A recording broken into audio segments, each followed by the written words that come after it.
A goldfish bowl sits on a windowsill in the late afternoon.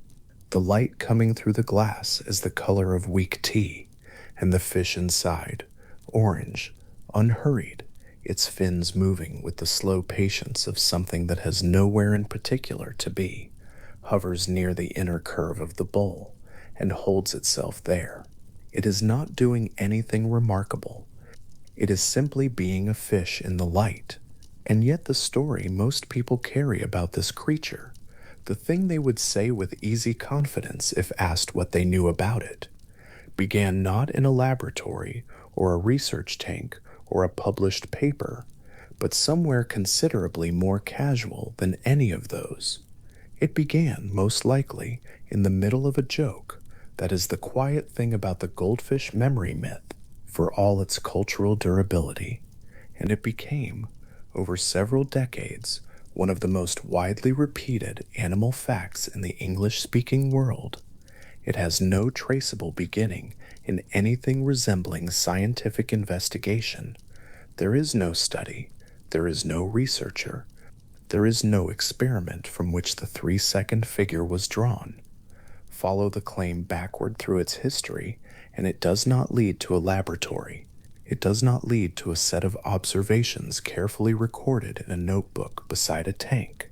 It leads, instead, to an absence, a point where the trail simply stops, where the claim appears to have already existed before anyone thought to ask where it came from, and where it is impossible to identify a single original source because there was never one to begin with. The 3-second claim arrived in mainstream English language culture largely through the 1980s, carried by the particular currents that carry such things: advertising, comedy, greeting cards, and the steady low hum of television. By the time it had settled into common circulation, it had already stopped feeling like a claim. It felt, instead, like a known thing, one of those small facts that people hold without holding particularly tightly, a piece of ambient knowledge requiring no more maintenance than knowing that lightning strikes the tallest object, or that the Great Wall of China is visible from space. Neither of those things is reliably true, either, but they share something with the goldfish myth. They arrived with such confidence, in such cheerful repetition, that questioning them began to feel like unnecessary effort. A greeting card rack in a 1990s pharmacy held a particular kind of card. The design was simple: a cartoon goldfish, orange and slightly round, floated in a bowl with a thought bubble overhead. Inside the thought bubble, the fish had apparently been in the middle of saying something, and the speech bubble read, in a friendly rounded font, "Now, where was I?" The joke required no setup. It required no explanation. The person pulling it from the rack already knew the punchline before they read it, which was precisely the point. The goldfish as a symbol of cheerful, harmless forgetfulness had already become so well established by the early 1990s that a greeting card could rely on it entirely without doing any work to establish it. The card simply borrowed the myth and handed it back. And in handing it back, in the small unconscious act of a person laughing, selecting the card, buying it, mailing it, the myth was confirmed one more time. This is how ambient cultural beliefs sustain themselves. Not through argument, not through evidence, through the comfortable, repeated recognition of something already known, which each repetition makes slightly more known than it was before. The greeting card was not alone. The goldfish as forgetful creature appeared across advertising campaigns during the same period, generally as a visual shorthand for inattention or distraction, companies using the fish to represent a competitor's product, or a customer's wandering attention, or the sort of memory that could not be expected to hold an idea for longer than a breath. The fish appeared in children's television programs, bumping gently into the same piece of coral a second time, while a laugh track rose to acknowledge the repetition, the joke landing cleanly because the audience already understood the premise. It appeared in motivational posters, which have always had a complex and somewhat paradoxical relationship with truth. One common version placed a single goldfish in a white circle above a phrase suggesting that the fish had the right approach to happiness. Simply forget. The poster curled slightly at the corners from dry office air. Nobody much questioned it. It was background furniture in a culture that had already decided what goldfish were. There is something worth sitting with in the particular shape of the goldfish myth. It is not a frightening piece of misinformation. It is not an accusation or a conspiracy. It is, in tone, almost affectionate. The forgetful goldfish is not a figure of contempt, but a figure of gentle humor, a mascot for the sort of distraction anyone might feel on a slow afternoon. The myth made the goldfish slightly ridiculous, but it made the goldfish ridiculous in the way one might make a lazy uncle ridiculous, with a fond shake of the head rather than any serious criticism. This affectionate quality is part of what allowed the myth to move so freely. It did not feel dangerous. It felt like a light observation about a small animal in a bowl on someone's windowsill. And yet somewhere in that lightness, the goldfish had quietly been reduced. Not maliciously, not with any intention, but reduced nonetheless, made into a symbol for an absence, a creature defined not by what it was, but by what it supposedly could not do. The 3-second figure, however cheerfully it was deployed, was a figure of diminishment. By the early years of the 2000s, the myth had moved from popular culture into something approaching official record. A schoolroom sometime in those years, a teacher at a whiteboard in blue marker, writing out a list of animal facts for a class of students who sit with their notebooks open. The teacher writes, "Goldfish memory = 3 seconds," in the same confident hand they used to write the year of a historical battle or the formula for a chemical reaction. The students copy it down.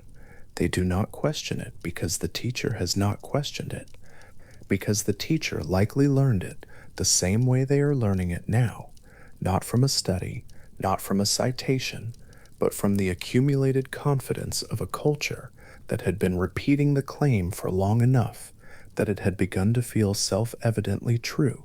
The fact sits in their notebooks between other facts. It will persist there. Some of them will carry it forward into their own adult conversations, and they will say it with the same easy confidence their teacher displayed, and someone in the conversation will nod and say yes, they had heard that too. This is not a story about blame. The teacher was doing what teachers do, gathering knowledge from available sources and passing it on. The available sources had failed them. Parenting books of the early 2000s cited the goldfish memory figure without citation. In the way parenting books sometimes gather and present small facts that seem helpful or clarifying or simply interesting enough to include. General interest magazines printed it in sidebars, alongside tips about nutrition and photographs of distant coastlines. Science communication, which has genuinely difficult work to do in translating complex research into accessible language, had in this case bypassed the research entirely and communicated only the myth, presenting with the reassuring confidence of published prose, something that had no research behind it at all. The motivational poster on the office corkboard adds a particular note to this. Motivational posters are a specific artifact of a particular cultural moment, generally the 1980s through 2000s, and they trafficked in a combination of aspirational imagery and aphoristic text that was designed to be absorbed rather than examined. The goldfish version, with its plain white circle and its suggestion that forgetting was a form of happiness, asked nothing more of its reader than a brief glance and a vague nod of recognition. It was furniture. It was wallpaper. It existed at the edge of conscious attention, which is precisely the register in which myths sustain themselves most effectively. People did not decide to believe the goldfish myth. They simply absorbed it, the way one absorbs the furniture, and it settled into the background of what was known without ever passing through the foreground of what was examined. The internet changed the speed and scale of the process without changing the process itself. During the 2000s, and then accelerating through the 2010, the 3-second goldfish memory figure moved through the digital landscape with remarkable ease. It appeared in listicles, those long collections of numbered facts presented without context or citation that were, for a particular decade, among the most shared content on the nascent social web.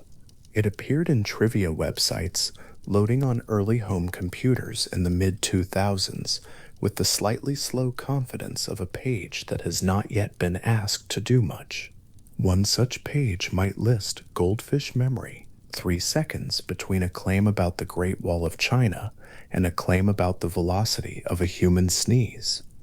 All 3 items presented in the same plain font, the same undecorated certainty, as if the question of whether each item was accurate had been considered and answered in the affirmative before the page was built, when in fact no such consideration had taken place. The trivia website is an interesting artifact. It belongs to a specific window of internet culture after information had become easy to publish and before the mechanisms for verifying it had caught up with the sheer volume of what was being published.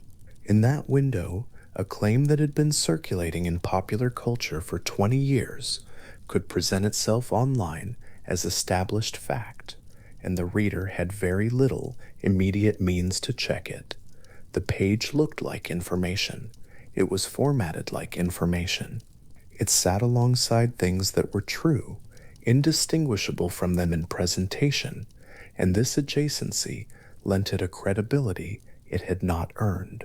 The goldfish, listed there between the Great Wall and the sneeze, was simply one item in a list of things the world apparently contained. The speed with which such content circulated increased as social platforms grew through the 2010s. Memes, images with text, shared across platforms at a rate and volume that earlier communication technologies would have found almost incomprehensible, took up the goldfish memory claim with enthusiasm.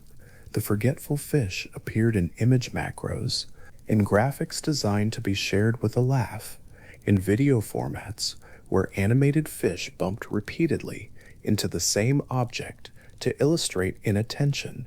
In comparison, graphics that placed human behavior alongside goldfish behavior as a point of wry self-deprecation. The myth was not being spread by bad actors. It was being spread by people who found it funny, or relatable, or both, and who had no particular reason to question whether it was true, because the question of its truth had never, in their experience of it, been raised. By the time the 3-second figure had completed its journey, from casual joke to digital meme, to trivia website, to classroom whiteboard, and back again, it had become something that researchers in animal cognition identify as a persistent animal intelligence myth. This category of cultural belief, the confident, widely held, entirely unsubstantiated claim about the mental limits of a non-human animal, is not unusual. Animals of many kinds have attracted such claims over the decades, and those claims have tended to cluster, with a particular consistency, around animals that human beings have the most routine and instrumental relationships with. An animal that is kept in a small glass bowl, fed twice a day on flaked food, and never observed to do anything more complex than swim in circles, presents from the outside a surface that invites certain conclusions. Those conclusions are comfortable. They require no further investigation. They allow the bowl to remain small and the relationship to remain simple. Researchers who study animal cognition have noted, with a gently detached interest rather than particular alarm, that persistent myths about low animal intelligence tend to correlate with reduced public concern for those animals' well being and living conditions. This is not a difficult connection to follow. If a goldfish genuinely forgets its entire experience every 3 seconds, the size of its tank is irrelevant. The monotony of its environment is irrelevant. The question of what it experiences over the course of an ordinary day is irrelevant, because by the terms of the myth, there is no experience accumulating, only a brief empty present, followed by nothing, followed by another brief empty present. The myth, in other words, makes the fish ethically simple. It removes at a stroke the obligation to think very carefully about what the fish might be doing with its time. This observation can be held lightly. It does not require urgency. The connection between animal intelligence myths and reduced concern for animal welfare is an interesting one, and it has a quiet significance, but it is the kind of significance that belongs to the long, slow, accumulating revision of how a culture understands the creatures it lives alongside, rather than to any particular crisis or call to action. The goldfish in the bowl on the windowsill is still hovering near the glass. The light is still the color of weak tea. Whatever is being understood or misunderstood about the fish does not change the fish itself. It changes only what the person looking in from outside is prepared to see. There is a particular quality to the mid-1980s television set. Its screen slightly rounded at the corners, the picture slightly warm in its palette, the laugh track carrying a cheerfulness that belongs entirely to its decade.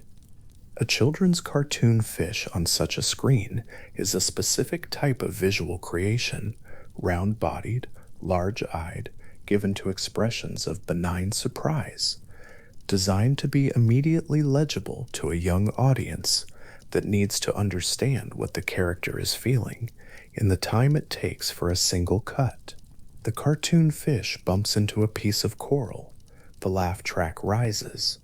The fish bumps into the same piece of coral again, apparently having retained no memory of the first encounter. The laugh track rises again, and this time sustains a little longer, acknowledging the repetition as the point of the joke. The child watching understands the joke, not because they have read anything about goldfish, but because the joke assumes their existing knowledge of goldfish, the knowledge being that goldfish forget. The cartoon is not teaching the myth. The cartoon is borrowing it, but borrowing confirms it. This is the mechanism by which the myth reproduced itself across decades and media without requiring anyone to lie, anyone to fabricate research, or anyone to behave with any particular irresponsibility. Each individual borrowing of the myth was in context harmless. The greeting card was funny. The motivational poster was innocuous. The trivia website was doing what trivia websites do. The cartoon was doing what children's cartoons do. None of them claimed to be conducting biology, and yet in aggregate, across the years, through all these cheerful, casual, entirely well-intentioned repetitions, the goldfish was settled into a particular cultural position, defined by a capacity it did not have, and the limits this imposed on a conversation about its nature that was largely never taking place. The 1980s and 1990s were not an unusual period for this kind of confident popular belief about animal minds. They were an ordinary period in a much longer story. The specific conviction that fish, and small aquatic creatures generally, operated with minimal or negligible inner lives was both intuitive and culturally convenient, and the goldfish, with its particular position as the world's most common pet, became a natural focal point for this conviction. It was everywhere. It was in pharmacies and schools and offices and living rooms and children's television programs. It appeared in more homes than almost any other animal kept for companionship. And in all of those homes and classrooms and offices, it continued entirely without awareness of its cultural role to simply swim around its bowl, doing whatever a goldfish does when no one is paying very careful attention. A small English language idiom dictionary, the kind produced for language learners and printed on thin, slightly glossy pages, might contain an entry somewhere in its middle section between expressions of carelessness and expressions of confusion for the phrase memory of a goldfish. The entry would be brief, a phrase, a definition, a sample sentence, perhaps a note indicating that the expression is informal. The text would be small and black, set in a practical font with no illustrations, occupying perhaps 3 lines on a page that contains several other phrases of similar length. Nothing about it would announce itself as remarkable. It would sit there in its alphabetical position with the same quiet confidence as the phrases around it, having earned its place in the dictionary through a different process than the one that earns most phrases their entries. Most phrases find their way into idiom dictionaries because they describe something real, a habit, a social convention, a recognizable human experience, and have been used long and widely enough that recording them becomes useful. Memory of a goldfish arrived at its dictionary entry not because the thing it describes is accurate, but because it was used. It was used in greeting cards, and in offices, and in conversations, and in classrooms, and the accumulated usage created a cultural artifact sturdy enough that a dictionary editor, cataloging the living language, could not reasonably leave it out. The phrase had, by the measure the dictionary uses, earned its place. It had been said enough times, by enough people, in enough contexts, that omitting it would have been the stranger choice. This is the curious final position of the myth. It entered the language through enough doors, and was passed through enough hands, that it eventually appeared as a piece of the language itself, listed in a reference work, codified, stable. A phrase finding its way into a dictionary has accomplished a particular kind of permanence. It has been acknowledged by the people whose job it is to record what the language contains as a real and functioning part of how English speakers talk about certain kinds of forgetting. The dictionary does not evaluate whether the comparison is biologically accurate. That is not what dictionaries do. They record what is said, and this has been said, and so it appears between its neighboring expressions with a small black definition and a sample sentence, and no indication that the biology behind it is, to put it mildly, more complicated than the phrase suggests. A phrase in a dictionary and a fact in the world are different kinds of things. They can overlap. Most of the time, language that describes the world is anchored to something real, or once was.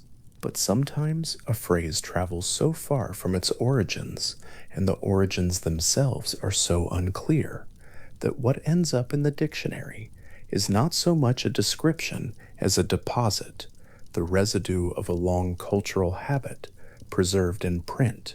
The goldfish phrase sits in its dictionary entry with the complete neutrality of recorded language, asking nothing of the reader, suggesting nothing about its own history, carrying no annotation about the long, casual, cheerful journey it made from some forgotten joke through several decades of popular culture to the thin, glossy page on which it now rests. The fish in the bowl on the windowsill has moved slightly. The light through the glass has shifted as the afternoon has continued its slow work. The fish is near the surface now, its fins making their small, steady adjustments, the orange of its scales catching whatever color is left in the afternoon and returning it in its own way. It has been in that bowl for as long as it has been in that bowl, and whatever it has been doing in the water, whatever it has noticed, whatever it has held, whatever accumulated sense it has built of that particular room, with that particular light changing across those particular hours, is not something anyone thought to ask about for quite a long time. The story most people know about this creature was not discovered. It was invented, passed along, repeated into solidity, and eventually written down. The writing down is not the same thing as the finding out. A goldfish hovers near a small lever mounted inside a laboratory tank. The water is clear. The fish is still. For several weeks now, at almost exactly the same hour each afternoon, this fish has pressed that lever with its nose and received a small measure of food in return. Today, as the light in the room reaches the particular angle it reaches at this hour, the fish moves from the far end of the tank toward the lever with a kind of unhurried directness, not rushing, not hesitating, the way a creature moves when it already knows where it is going and why. The fact that it knows is the thing worth sitting with for a moment, because the story most people carry about goldfish is that knowing for them is not really possible, not in any durable sense, that whatever a goldfish registers in one moment has dissolved by the next, that the bowl and the lever and the hour might as well be new every time the fish encounters them. The story is comfortable and widely held, and as it turns out, not supported by what researchers have actually found when they have taken the trouble to look carefully. What they found instead is considerably more interesting than the story, and it is easier to understand once it is described, not as a correction, but simply as what is there, a small animal going about the business of its own life, remembering considerably more of it than anyone had troubled to check. The earliest and most systematic evidence for goldfish memory came from experiments structured around a straightforward premise. A fish is trained to perform a specific behavior in exchange for a reward. The training ends, the fish is left alone. Then, after a significant period, weeks, months, the fish is presented with the same conditions again. If memory were as shallow as the popular account suggested, the behavior would be gone. What the researchers observed instead was that the learned behavior persisted. Goldfish trained to press levers for food or to avoid particular sections of a tank in response to a mild stimulus continued to display those trained responses when tested 3 months after the original training had ended. 3 months is not a negligible interval. For an animal popularly believed to operate on a 3-second window, retaining a specific learned behavior across 90 days without reinforcement is the kind of result that requires the original assumption to be set aside entirely, not merely revised. The tank in these lever experiments was plain and functional, a rectangular glass enclosure, a mounted target near one wall, the water clear and well filtered and held at a steady temperature. There was nothing elaborate about the setup. What it produced, though, over the slow accumulation of daily sessions, was a record of a small fish building and holding onto a piece of learned knowledge across a span of time that surprised the people measuring it. The lever itself was small, mounted at a fixed height in the water.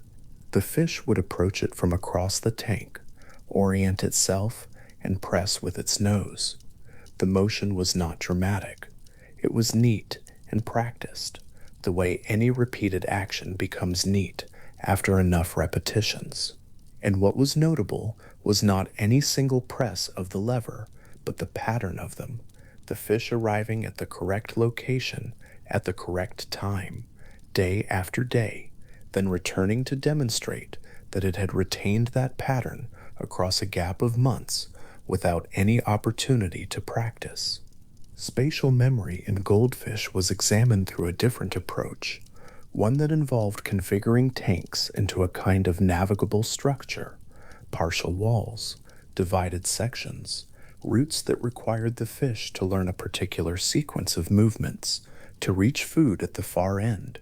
Viewed from above, these configured tanks had a maze-like quality, though the fish navigating them had no way of knowing they were being studied. They were simply moving through their environment, exploring it, making errors, and gradually making fewer.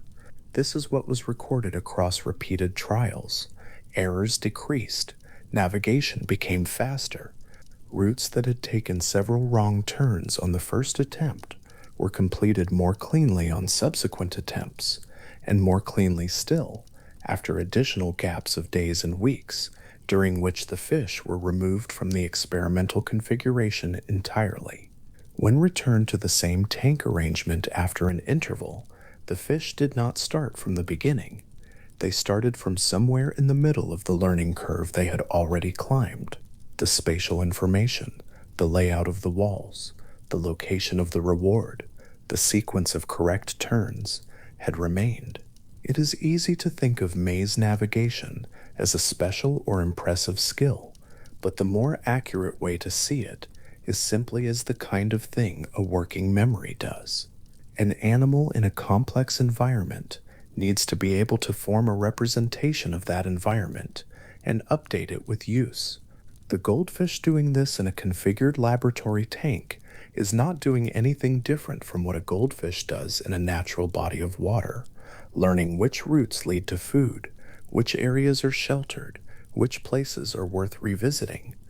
The laboratory version simply makes the process legible to observation by constraining the environment to something measurable. What the data points on those penciled laboratory graphs actually recorded was a fish using exactly the kind of spatial memory that would serve it well in any water it had ever lived in. Feeding schedules provided another route into the question. Goldfish placed on a regular feeding routine, food delivered at the same time each day, always at the same location in the tank, began after a period of days to gather at the feeding site before the food arrived. Not immediately after the food arrived. Before. The fish would be distributed around the tank in the minutes before the scheduled feeding time, and then, as the feeding time approached, they would begin to cluster near the feeding location. By the time the food was actually introduced, the fish were already there. The clustering behavior was not random. It was temporally consistent. The fish were not hovering at the feeding spot throughout the day, but specifically in the window preceding the scheduled feeding. When feeding schedules were shifted to a different time, the fish adjusted over several days, gradually shifting the timing of their clustering to match the new schedule.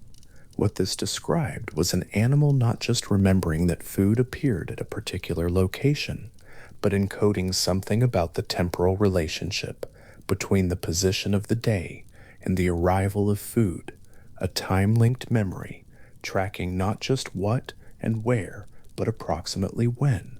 This is a more complex kind of information than a simple association between a stimulus and a reward.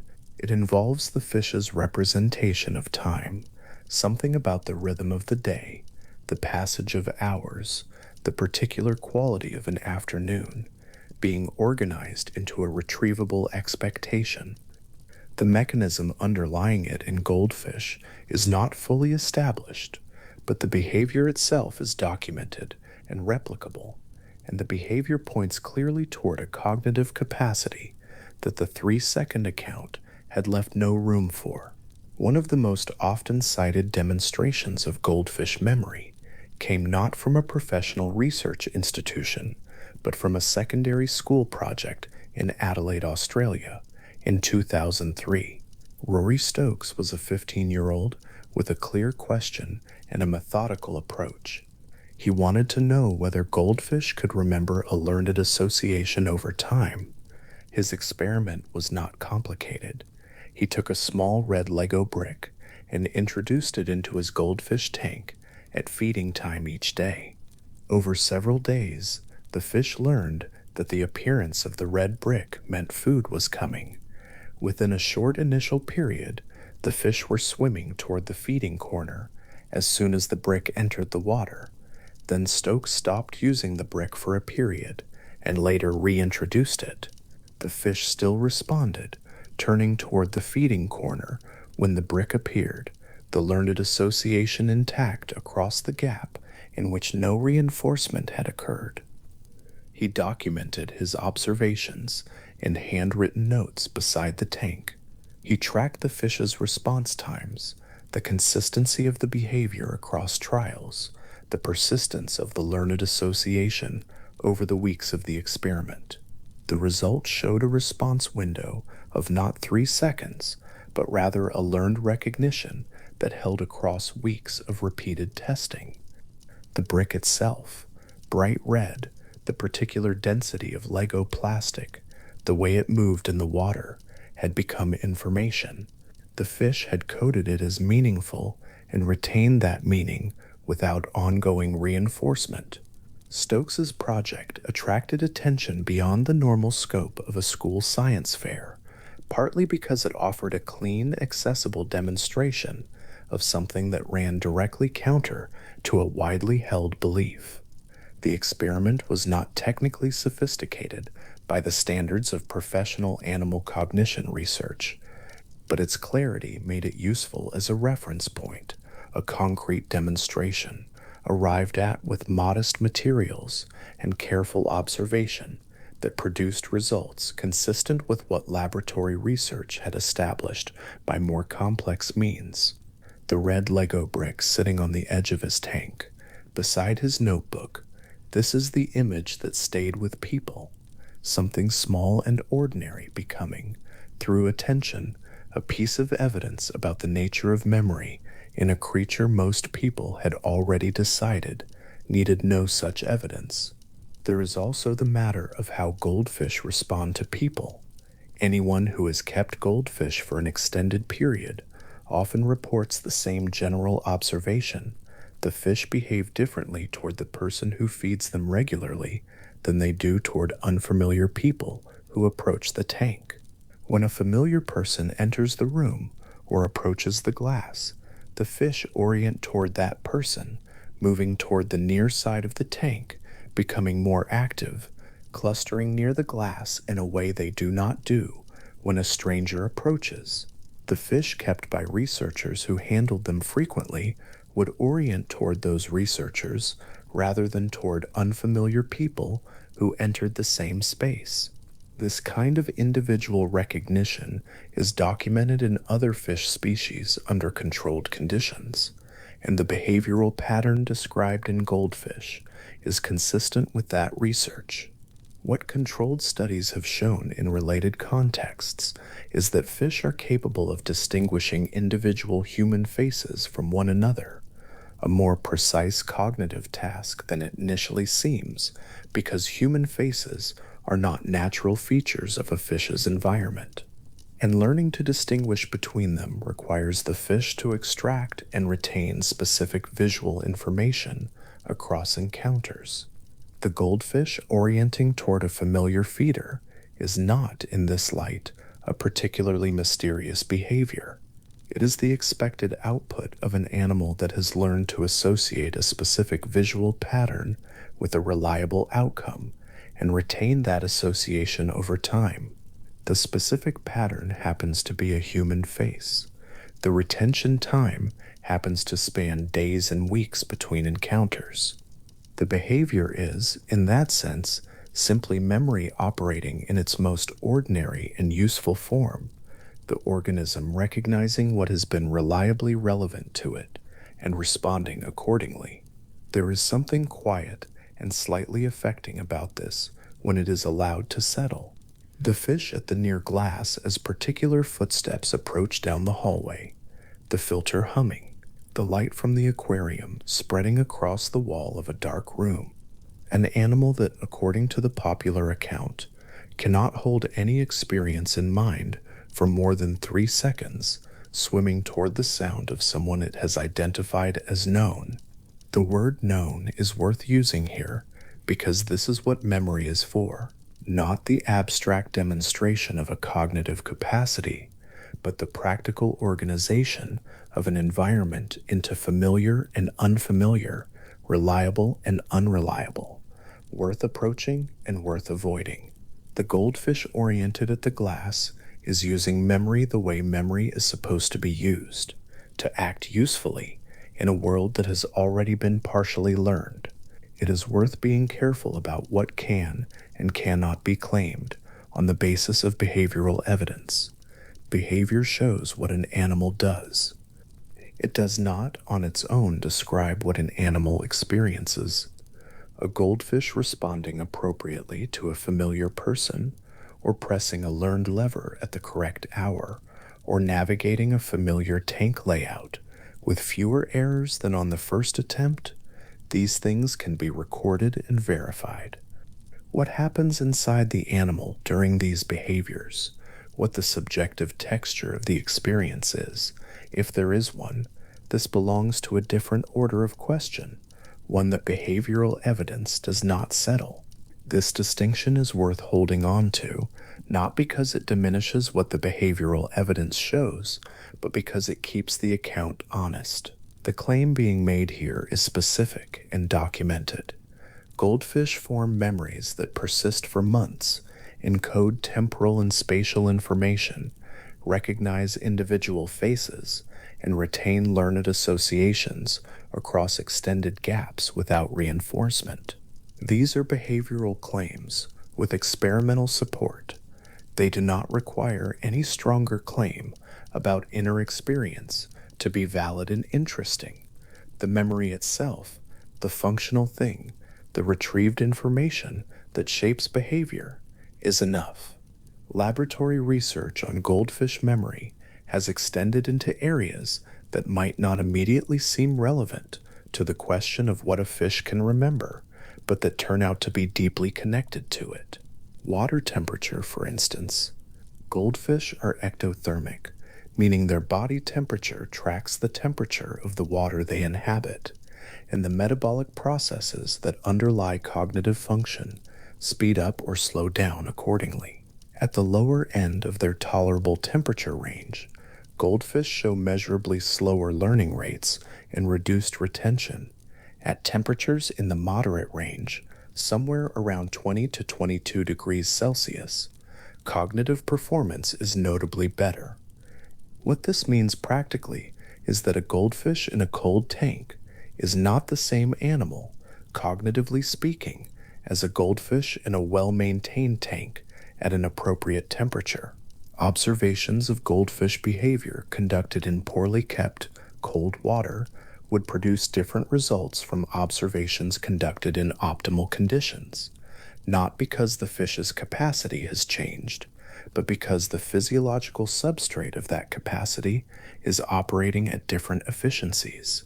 Some of what has historically been taken as evidence of limited fish cognition may in part reflect unfavorable conditions rather than hard limits on what the animal can do. This is a quiet complication in the broader story, and it is not one the 3-second claim ever accounted for. The claim said nothing about temperature. It presented the 3-second figure as if it were a fixed property of the animal, independent of context, a number as settled as the number of fins. What the research shows is that memory in goldfish, as in other animals, is a process that happens under conditions, and the conditions matter to how well the process runs. The spatial memory experiments produced another kind of observation worth describing specifically. In trials where goldfish were returned to a configured tank after a gap of several weeks, the fish did not show the hesitation or exploratory behavior typical of an animal encountering an unfamiliar environment. They moved, they navigated, they made for the areas of the tank where food had previously been available. The initial approach to the environment had the quality of a return rather than an arrival, a distinction that is subtle but detectable in the pattern of movement and in the absence of behaviors associated with novel environment exploration. This distinction between return and arrival is a useful one because it points to what memory actually produces in a navigating animal, not just information about a place, but a relationship with it. A place that has been learned is experienced differently from a place that is new. Whether there is something it is like for a goldfish to return to a familiar configuration of walls and rewards, whether that involves anything resembling recognition as it is experienced from the inside, is not determinable from the behavioral data. But the behavioral data does show that the fish moves differently, and that difference is consistent and measurable and unlikely to be random. The experiments conducted across multiple research groups, across multiple decades, and across multiple methods of testing have produced a picture that is, in its outlines, reasonably clear. Goldfish can retain learned information for months. They encode spatial, temporal, and associative information.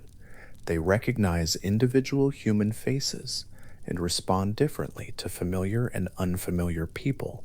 They improve on spatial tasks across sessions separated by gaps of days and weeks. Their cognitive performance varies with temperature and improves under optimal conditions. None of this requires complex qualification or hedging. It is what the evidence shows. The 3 months of retention documented in lever-pressing experiments is the figure that most directly contradicts the 3-second claim. But it is worth noting that 3 months was not necessarily the limit of what was being tested. It was the duration of the experimental protocol. Whether goldfish can retain learned information for longer than 3 months has not been comprehensively established.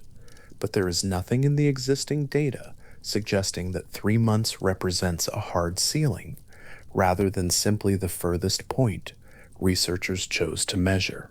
Tish, a goldfish won at a fairground in England in 1956, lived until 1999, 43 years. He was, for most of those years, the resident of a garden pond, and the pond was a familiar and stable environment he navigated and inhabited across the entire span of a human childhood, adolescence, and middle age. Whether Tish remembered anything specific from across those 43 years is not a question that can be answered. But the animal that lived for that long in that particular water, learning its dimensions and its rhythms, the particular people who came to the edge and looked in, the seasons cycling through the light on the surface, that animal was accumulating experience across a timeline that makes even the 3-month laboratory result look like a modest beginning. In 2003, the same year Rory Stokes was training goldfish to respond to a red Lego brick in Adelaide, researchers and other institutions were extending the range of questions being asked about fish cognition in directions that the 3-second claim had made it easy not to ask. What can a fish learn?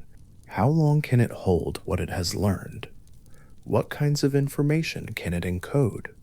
The questions were not new, but the willingness to take them seriously and to design careful experiments around them was producing results that accumulated into something hard to dismiss.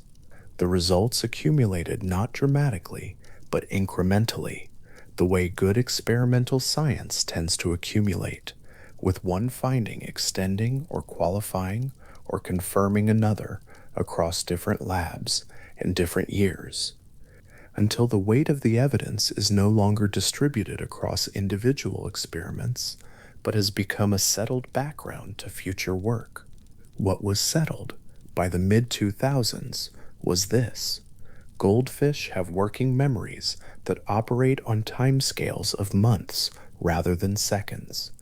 They form and retain spatial, temporal, and social memories under normal conditions. They are not operating moment to moment in the sensory present with no connection to a learned past. They are animals with a history of their own experience, moving through an environment they have partially learned, doing what animals with functional memories do, using what they know. The lever in the laboratory tank. the specific hour, the fish crossing the tank toward it, unhurried, as if keeping an appointment it has held for weeks. This is not a dramatic image. It is in its way an ordinary one, an animal doing a small and practiced thing, because it has learned that the thing is worth doing and has not forgotten. What makes it worth noticing is simply that, for a long time, most people were confident it could not be happening. Rory Stokes sat beside his tank in Adelaide in 2003, the red Lego brick resting on the edge of the glass, his notebook open to a fresh page of observations. He had designed a simple question and a straightforward way to test it. He had given his fish a cue and a reward in time, and then he had watched what the fish did with the time. What it did was remember, not in some metaphorical or approximate sense, but in the plain and functional way that memory works, retaining an association across days and weeks, retrieving it reliably when the cue appeared, behaving in the light of something it had previously learned. His handwritten notes recorded the timing of the fish's responses, the consistency of the behavior, the persistence of the learned association as the experiment extended across its weeks. The notes were not elegant scientific prose. They were the working record of a careful observer paying close attention to a small creature in a glass tank and writing down honestly and specifically what he saw. What he saw was a fish that remembered. And the fact that it took a 15-year-old with a Lego brick and a notebook to produce one of the more widely cited demonstrations of goldfish memory is in its own way one of the more quietly interesting parts of the story. Not because it reflects poorly on the scientific establishment, but because it reflects the particular power of careful attention applied to something that everyone has already decided they understand. The assumptions had been so comfortable and so widely shared that the observation, the actual direct observation of the fish and what it did across time, had simply not been performed with any rigor. When it was performed by a schoolboy at a kitchen table with modest materials and an open question, the fish demonstrated something that the popular account had made structurally impossible, not by performing any extraordinary feat, but by doing what it always did, which was more than anyone had thought to ask, the notebook beside the tank, the brick on the edge of the glass. A careful record, kept across weeks, of a small animal going about the ordinary business of its remembered life. The observation landed, not as a surprise, but as an arrival, the quiet recognition that attention, applied directly and without assumption, tends to find more than assumption had left room for. A goldfish brain, held in a researcher's gloved hand, is smaller than a pea. It is pale gray. It is complete. Every region that a vertebrate brain is expected to have is present, folded into that small, cool, entire structure, doing exactly what vertebrate brains have done for hundreds of millions of years. That fact is worth sitting with for a moment before moving on, because the temptation when looking at something so small is to assume it is also simple, and the two things are not the same. Smallness is a matter of scale. Simplicity is a matter of organization. The goldfish brain, held at the tip of a forefinger in a quiet laboratory room, is organized in ways that have taken researchers considerable time and care to understand properly, and the understanding, when it comes, has a quality of correction to it. The sensation of a picture that was slightly out of focus, gradually becoming clear. The goldfish brain is divided into three fundamental regions: the forebrain, the midbrain, and the hindbrain. This arrangement is not unusual. It is, in fact, the standard vertebrate architecture present across fish, amphibians, reptiles, birds, and mammals, maintained across 400 million years of separate evolutionary histories, with a conservatism that suggests it arrived at its basic shape early and has not needed to change.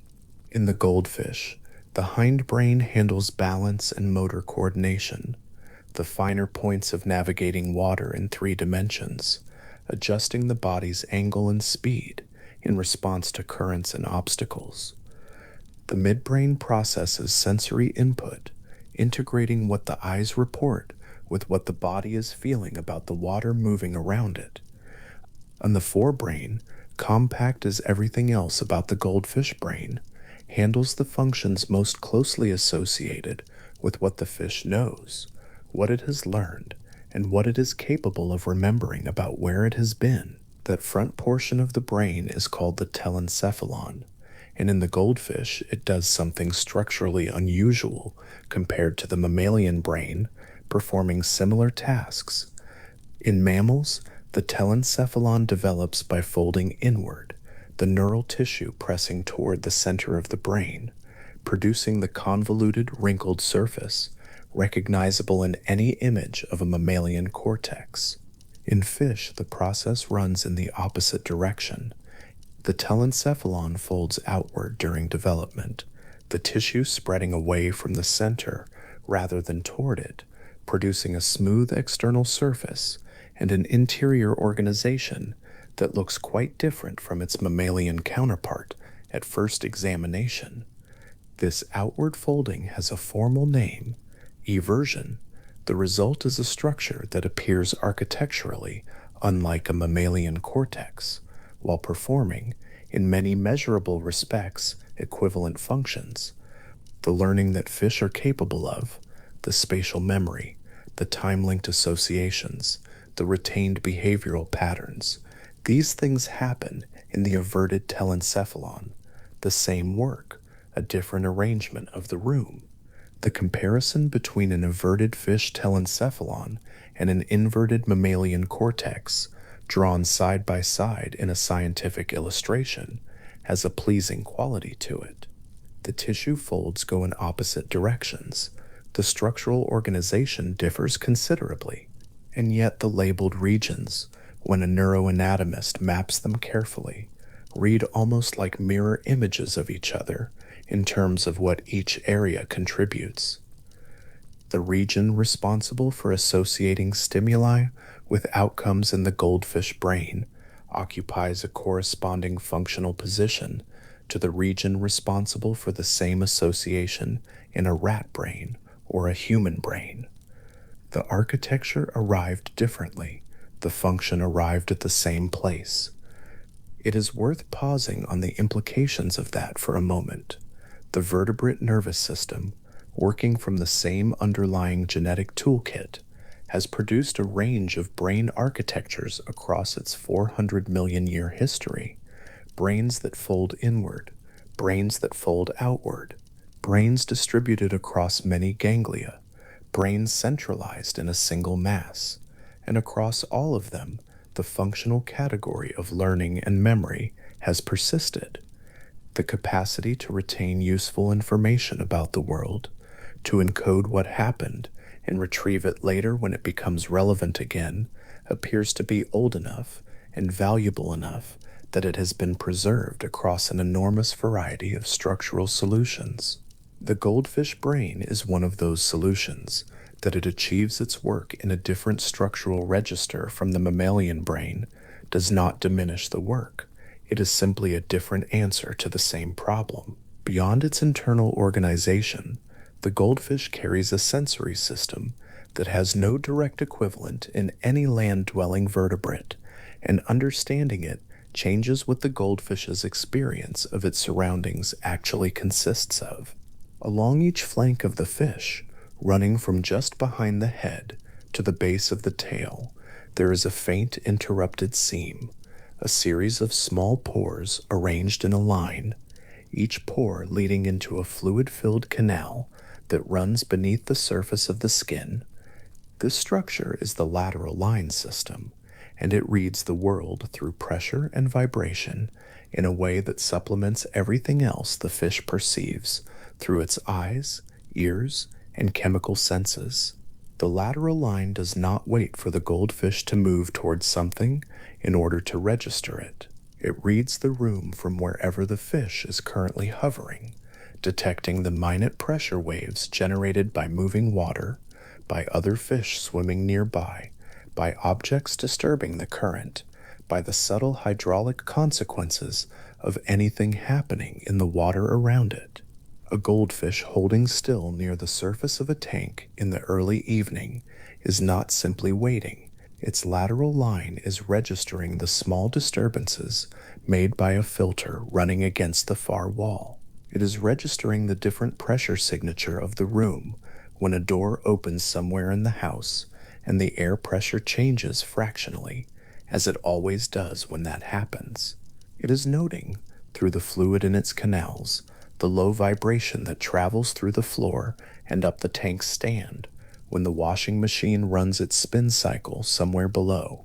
The fish that appears to be doing very little is, through its lateral line alone, continuously receiving a layered record of its environment, a sensory record built entirely from the physics of water movement, available at all times, requiring no active investigation. The lateral line system developed early in the vertebrate lineage and is present across all fish species, as well as in aquatic forms of amphibians. It represents one of the older sensory architectures in vertebrate history, a reading of the world through pressure that preceded the development of many of the senses that land vertebrates came to rely on instead. When vertebrates moved onto land over 350 million years ago, the lateral line was lost because air does not transmit pressure in the way that water does, and the system had nothing useful to read in the new medium. The goldfish remaining in water has kept it. The sensory information it provides is continuous, involuntary, and feeds directly into the fish's broader picture of its surroundings, contributing to the environmental record that the telencephalon processes and stores. Add to this the goldfish's chemical senses. The fish reads dissolved substances in the water through its olfactory system, detecting compounds that indicate the recent presence of other organisms, the chemical traces that food leaves in water as it disperses, the particular chemical signature of water that has been in contact with a familiar environment for a long time versus water that is new. A goldfish moved from one tank to another, experiences a change in the chemistry of its surroundings that its olfactory system registers immediately and continues to register until the new water becomes familiar. The chemical information the fish collects is integrated with what its eyes report and what its lateral line reads, producing a composite understanding of the environment that is richer in some sensory dimensions than the human experience of the same space would be. Vision, too, is more extensive in the goldfish than it might appear from the outside. The goldfish eye is positioned on the side of the head, giving a wide field of view that covers most of the horizontal plane around the fish's body, a useful arrangement for an animal that evolved in environments with predators approaching from multiple directions. The eye itself contains 4 types of photoreceptor cone cells, compared to the 3 found in human eyes. 3 types of human cone cells register red, green, and blue wavelengths of visible light, and from those 3 signals, the human visual system constructs its color experience. The goldfish has those 3, and one more, a 4th type sensitive to ultraviolet light, in the range of wavelengths that falls below what the human eye can register at all. Tetrachromatic vision, which is the formal term for a 4-cone system, gives the goldfish access to color information that is simply not available to a human observer looking into the same tank from outside the glass. The surface of the gravel on the tank floor, the particular quality of light filtering through the water, the visual appearance of another fish seen from several body lengths away, all of these register differently through 4-cone types than through 3. There are hues and contrasts present in the goldfish's visual world that have no name in any human language, because no human has ever seen them. The fish that appears to be hovering at the glass and looking at the room beyond is in fact seeing a version of that room in a range of color that the room's inhabitants cannot fully imagine. All of this sensory information from the eyes, from the lateral line, from the chemical senses, is continuously arriving in the goldfish brain, being processed, integrated, and laid down as experience. The brain that receives all of this is doing so under conditions that affect how efficiently it works, and one of the most significant of those conditions is temperature. Goldfish are ectothermic. Their body temperature does not remain constant through internal regulation in the way that the body temperature of a mammal or bird does. Instead, the temperature of a goldfish's body follows the temperature of the water around it, rising and falling with the seasons, with the time of day, with any change in the fish's environment. This means that the chemistry of the goldfish's body, including the neurochemistry of its brain, operates faster at warmer temperatures and slower at cooler ones. The metabolic processes that underlie cognition in any organism are chemical processes, and chemical processes run at rates that temperature governs. At the lower end of the range a goldfish can tolerate, around 10 degrees Celsius, the fish's activity slows considerably, foraging decreases. Responses to stimuli take longer. In the winter months, pond-kept goldfish reduce activity to very low levels as the water cools, their metabolic demands diminishing along with their behavioral range. A goldfish watched through ice-covered pond water in January is genuinely less cognitively active than the same fish in July, not because winter has taken something from it, but because the temperature-dependent chemistry of its nervous system is running at a lower rate. At around 20 to 24 degrees Celsius, the goldfish's performance on tasks requiring memory and learning is measurably better than at temperatures outside that range. Studies examining how goldfish form and retrieve memories have noted that temperature acts as a variable in those processes, with fish tested at optimal temperatures showing more consistent acquisition of learned behaviors and more reliable retrieval of previously learned information than fish tested in cooler or warmer water. A goldfish at 22 degrees Celsius is, in a meaningful neurological sense, working at its best. The same fish in water 5 degrees colder is working with reduced efficiency, not because its capacity for memory has changed, but because the chemistry underlying that capacity is running more slowly than it runs at the temperature the fish is suited to. This temperature dependence is not a weakness in the way that it might first appear. It is, rather, the characteristic of a nervous system that has evolved to work within a particular environmental range, a range that for a crucian carp and its domesticated descendants corresponds to the temperate pond environments of East Asia where the species originated. The goldfish brain is calibrated for a world of seasonal water temperatures, and it performs best under the conditions that world provides in its most favorable months. That it slows in winter is the same kind of adaptation that causes deciduous trees to lose their leaves, or causes migratory birds to fatten in autumn. A system matching its metabolism to the conditions around it, conserving resources when conditions are less favorable, running fully when they are right. When the temperature is favorable and the fish is foraging actively, the neurochemical processes underlying its memory formation are working through mechanisms that are, at their molecular level, the same mechanisms found in the brains of every other vertebrate species for which memory has been studied in detail. This is one of the places where the biology of the goldfish brain becomes genuinely remarkable to look at carefully. Memory formation in vertebrates depends on specific molecular machinery. When an animal encodes a new memory, whether it is a human storing the details of an afternoon or a goldfish learning the spatial layout of a new tank, the neurons involved in that encoding undergo structural changes. Connections between neurons strengthen, new connections form. These physical changes in the brain's wiring are what memory is, at its material level, not a recording, but a set of altered relationships between cells.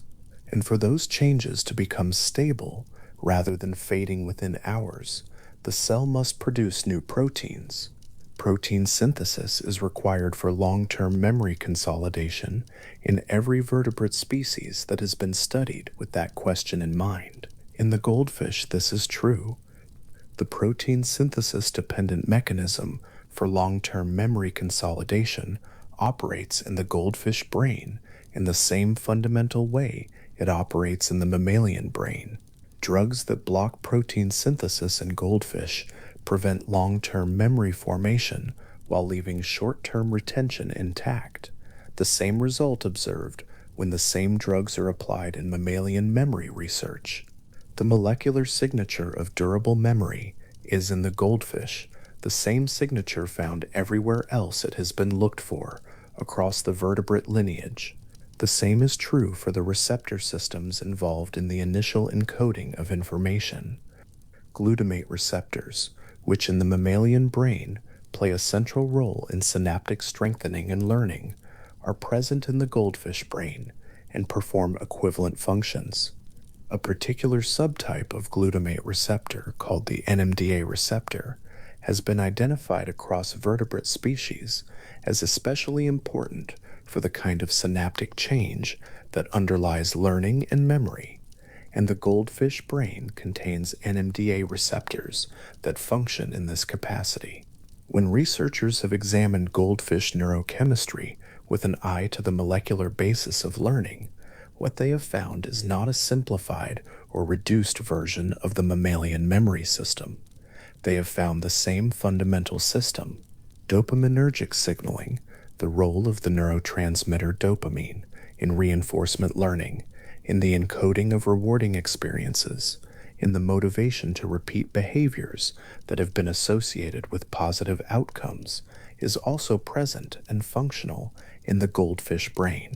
Dopamine's role in reinforcement learning is among the most studied aspects of vertebrate neuroscience, and the goldfish participates in that system with the same basic machinery. A goldfish that learns to press a lever for food does so through a reinforcement learning process in which the positive outcome of the lever press is encoded in the dopaminergic system in ways that make the behavior more likely to be repeated. The mechanism is not analogous to mammalian reinforcement learning in a loose comparative sense. It is the same mechanism running on the same neurochemical substrate. What this amounts to, considered as a whole, is a brain that differs from the mammalian brain in its external architecture, in its size, in some aspects of its organization, but that shares the most fundamental molecular toolkit for forming and retaining memories with every other vertebrate brain on the planet. The differences are real and worth understanding. The brain is small. Its structural organization differs from the inverted cortex of a mammal. Its performance varies with the temperature of the water around it. These are genuine features of the goldfish brain, and they shape what it does and how it does it. But beneath those differences, the molecular substrate is shared: glutamate receptors, NMDA-dependent synaptic change, protein synthesis for long-term consolidation, dopaminergic reinforcement.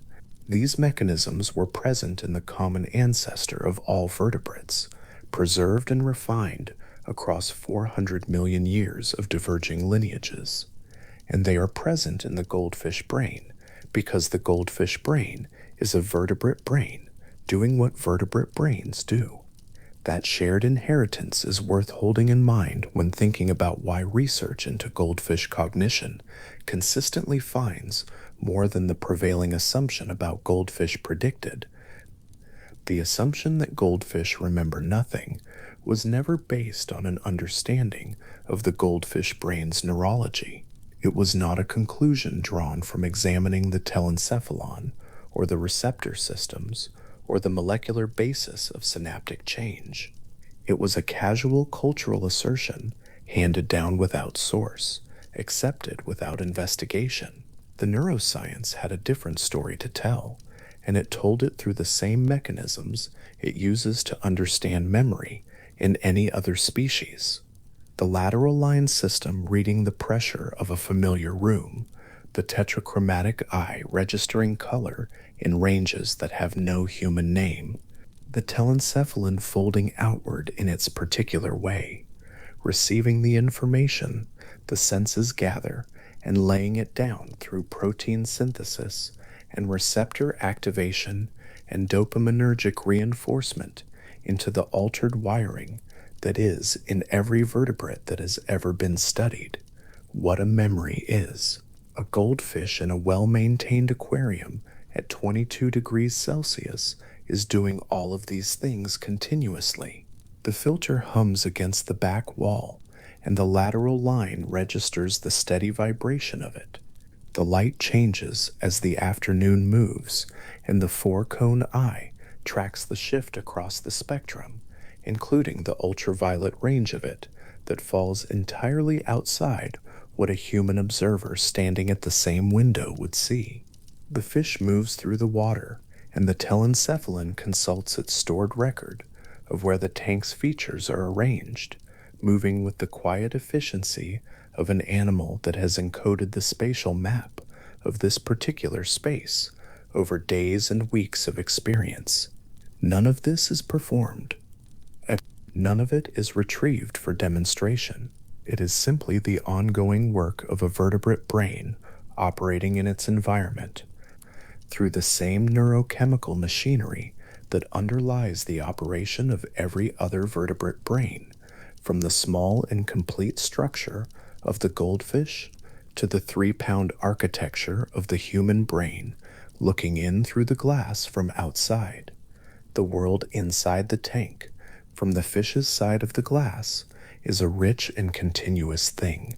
Pressure and chemistry and ultraviolet color and spatial memory all arriving together in a brain the size of a pea that is doing, in miniature and in water, what vertebrate brains have been doing since before the continents arrived at the positions they currently occupy. At 22 degrees Celsius, the neurochemistry runs well. The memory consolidates. The world continues to be recorded in its particular way by a particular kind of brain that has been conserving and refining this capacity for longer than anything on land has been doing anything at all. The goldfish holds still near the surface for a moment, its fins moving in the small adjustments that keep it level in the water, and the lateral line reads the room, and the eye takes in the afternoon, and somewhere in the averted architecture of the telencephalon, the ancient molecular machinery of vertebrate memory goes quietly about its work. A dog is sitting in a kitchen, very still, watching a person open a particular cabinet above the counter. The cabinet is the one on the far left. The dog watched it being opened this morning, and the morning before that, and some number of mornings before those, each time the same hand reaching to the same handle and pulling it in the same direction. Now the person has left the room. The house has moved around the dog for the better part of an hour, other people passing, a door closing somewhere, the sounds of an ordinary afternoon settling into the walls. The dog has not moved much. It is still oriented toward that cabinet in the particular attentive stillness of an animal holding something. In 2016, an ethologist named Claudia Fugaza published research in the journal Current Biology examining exactly this kind of attention, the specific, retrievable trace that a dog's observation of a human action leaves behind in the dog's memory. The study was not testing whether dogs remembered familiar routines, though that had already been documented at some length.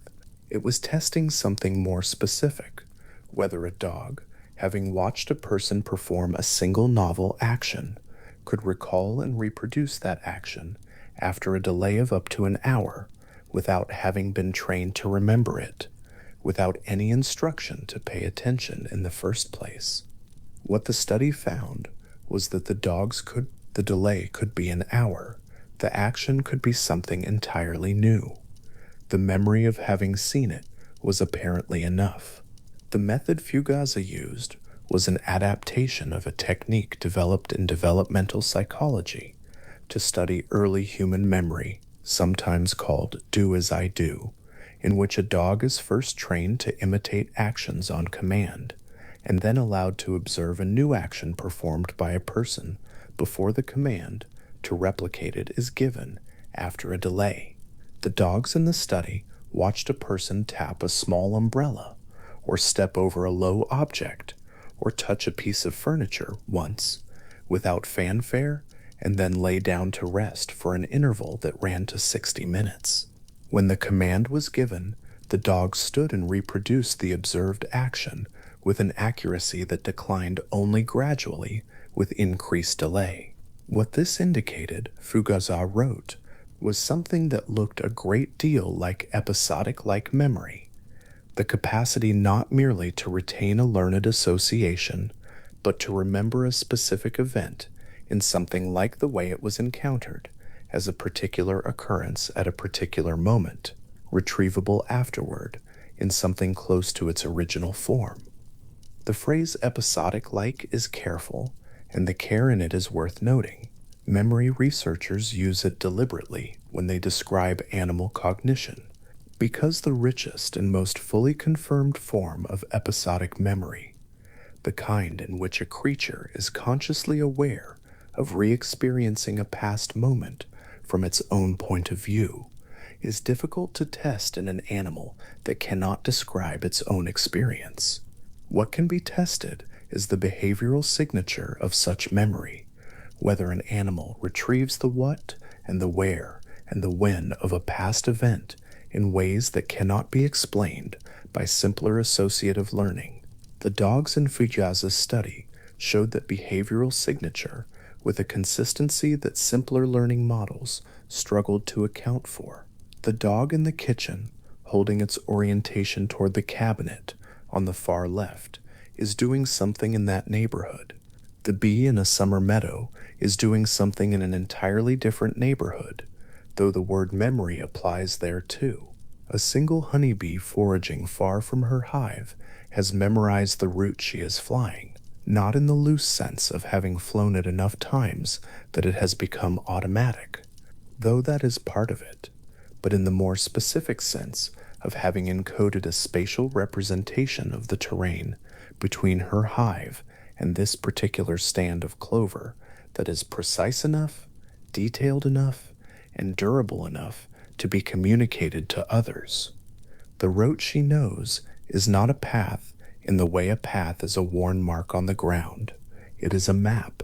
It is held somewhere inside a brain, smaller than a sesame seed, and it works. Carl von Frisch spent decades documenting how honeybees encode and transmit spatial memory. His work, which earned him the Nobel Prize in Physiology or Medicine in 1973, showed that the waggle dance, a figure-8 movement performed by a returning forager on the vertical surface of the honeycomb inside the darkened hive, encodes 3 distinct pieces of information: the direction of the food source relative to the current angle of the sun, the distance to the source translated into the duration of the straight-run portion of the dance, and an assessment of the quality of what was found, communicated through the vigor and persistence of the performance. The forager who dances has memorized all of this. The bees who rid the dance receive it and leave for the location it describes, not the general area, not the approximate direction, but the specific location, sometimes several kilometers from the hive, found by a creature that has never been there before, using a map drawn in movement by a creature that has. The memories that make the waggle dance possible are not simple. They are not the kind of learning that happens when a stimulus is paired with a response until the response becomes reliable.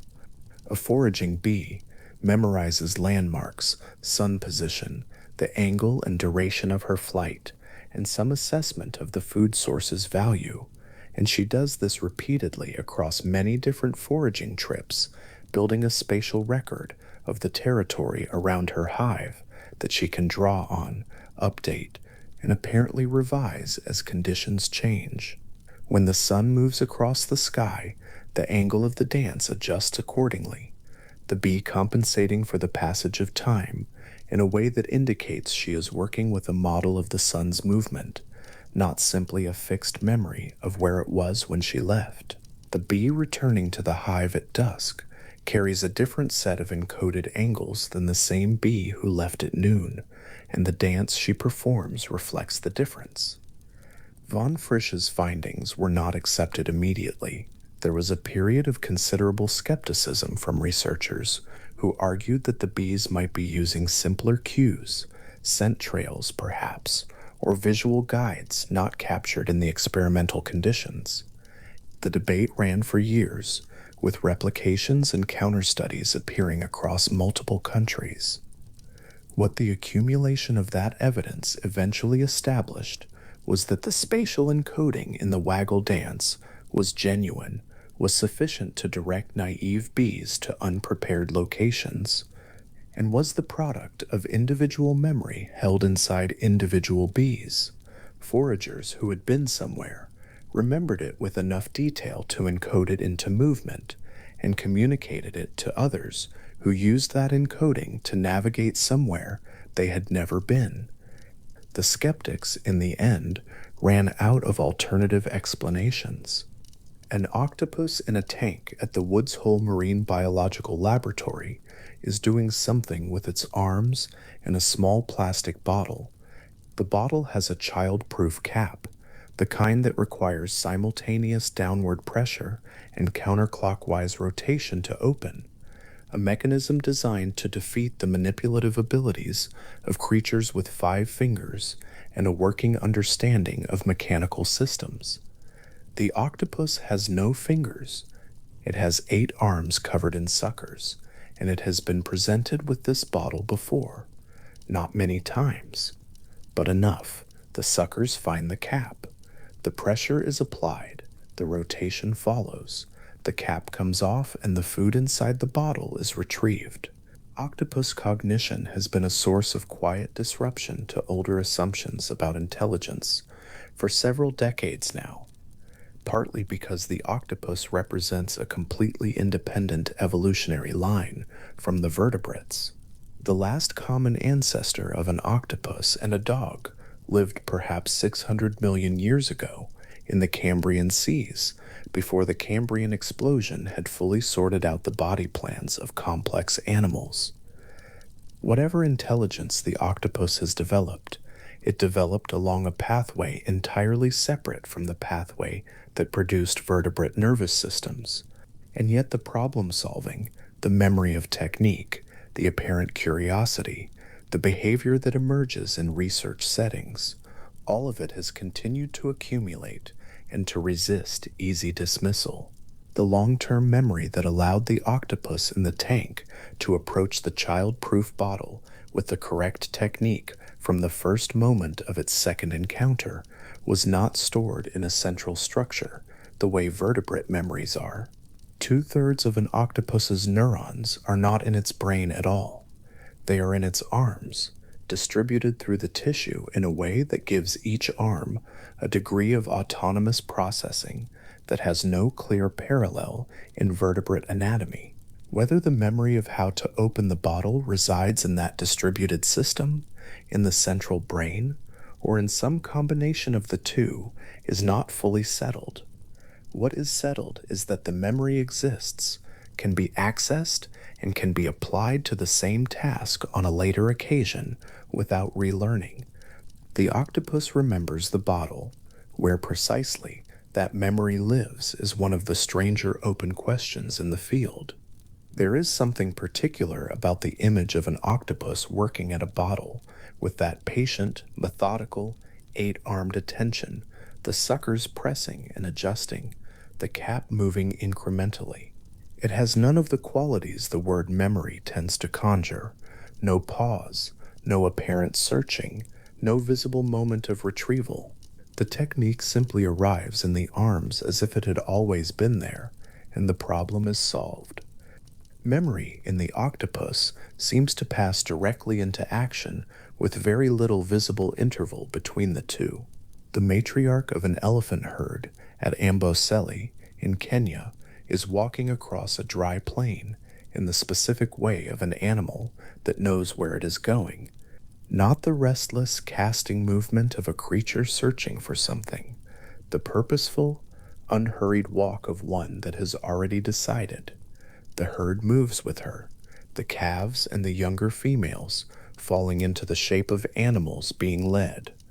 The plain is dry in the way that plains become dry during long gaps between rains, the grass short and pale, the air carrying the particular stillness of open African savanna at a temperature that has been this way for weeks. The water source the matriarch is walking toward is several hours in this direction. She has not been here for 11 years. Cynthia Moss has been observing elephants at Amboseli since 1972, building one of the longest continuous records of wild animal social behavior and cognition in the history of field research. The project she founded, the Amboseli Elephant Research Project, has tracked individual elephants across multiple generations, building a body of data that has allowed researchers to distinguish between individual animals, follow their relationships over decades, and examine how specific knowledge of water sources, of safe corridors, of the calls and scents and visual appearances of other individual elephants persists and is used across long spans of time. What the decades of observation have made clear is that the matriarchs, the oldest females in a herd, function as something that has no good single word for it in English: living memory repositories, carrying environmental knowledge that can span drought cycles, political boundaries, and the lifetimes of the younger elephants around them. The finding that elephants recognize and respond distinctly to the calls, scents, and visual appearances of individuals they have not encountered in years emerged from systematic playback studies in which recorded vocalizations of known elephants were broadcast to herds from concealed speakers in the field. The responses were consistent and specific. When the call of a familiar individual was played, the herd oriented toward the sound with attentive recognition. When the call was of a stranger, the response was different, cautious, more alert. When the call was of an individual the herd had known but not encountered in years, the response was recognition, the particular quality of attention that distinguishes a familiar signal from an unknown one, arriving after an absence of years without apparent degradation. The herd had not forgotten the individual whose voice they were hearing. They had simply not heard it recently. The matriarch's knowledge of drought refuges, water sources she had visited years earlier, during previous droughts, has been documented to have measurable effects on herd survival. In years of severe drought, herds led by older matriarchs, those who have lived through previous drought cycles and therefore carry the spatial memory of where water was found in those earlier conditions, consistently perform better than herds led by younger females who have not yet accumulated that experience. The difference is not trivial. In years of extreme scarcity, the gap in survival outcomes between herds with experienced and inexperienced matriarchs can be significant. The memory of an older elephant, particular, localized, held intact across years, is not metaphorically valuable to the herd. It is practically, measurably valuable. There is an old weight to the word matriarch in this context. What Moss and her colleagues documented is that the elephant whose long memory of the terrain represents the herd's best available guide to survival is, by definition, the elephant who has been alive the longest and remembered the most. The knowledge is not held in a collective, not distributed across the herd in a way that would survive the loss of any individual, but carried whole inside one animal. The matriarch walking across the dry plain toward the water source she visited 11 years ago is the herd's memory of where that water is. When she is gone, that knowledge goes with her, unless a daughter or niece was present and paying attention. Research has also found that elephants carry something like a social record, a memory of individual animals that encompasses not just their calls, but their scent, their visual appearance, and apparently some form of memory of the quality of past interactions. Elephants have been observed to respond differently to objects associated with deceased herd members than to comparable objects with no such association, and field researchers have documented what appear to be extended interactions with the bones of deceased individuals, in which animals return to, touch, and spend time with the remains of animals they knew. What these behaviors represent internally, whether anything like grief or recognition is present, or whether simpler associative mechanisms are sufficient to explain them, is not known with the certainty that the behavioral observations themselves carry. What the behavioral observations carry is consistency across many documented instances, across many herds, across many decades of observation. The behavior is real, its meaning is still being worked out. In a research laboratory in the 1970s, a pigeon is working through a tray of projected photographic slides. The images come one after another: a stand of trees, an urban street, a stretch of coastline, a human face, a parked car, a field of grass, and the pigeon pecks at one of two response keys depending on what it sees. It is sorting, in the sense that it is placing each image into one of two categories, and it is doing so with an accuracy that the researcher sitting nearby is recording carefully in a notebook. The pigeon has seen none of these specific photographs before. It is not recognizing images it has memorized. It is applying a learned category, what a tree is, what a human is, to images it has never encountered, and doing so correctly.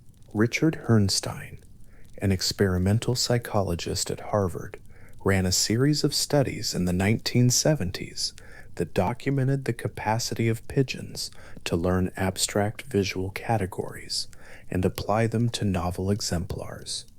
In the most extensive version of these experiments, pigeons were trained to sort photographs by subject, images containing trees versus images not containing trees, images containing water versus images not containing water, images containing a specific human individual versus images not containing that individual.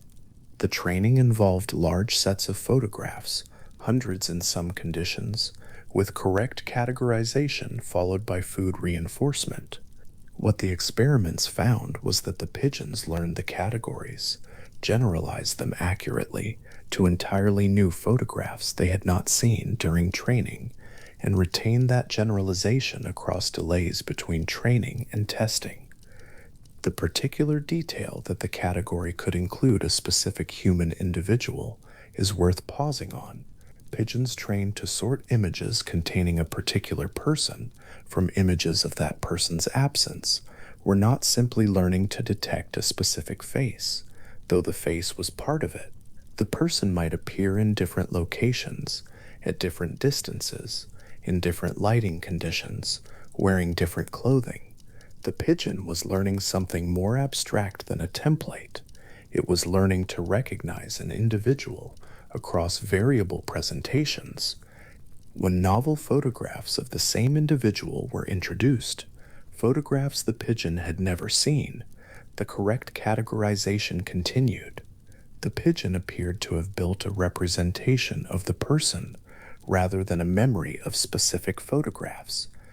Herrnstein's studies generated considerable discussion, partly because the mechanism by which pigeons were accomplishing this category learning was not immediately obvious.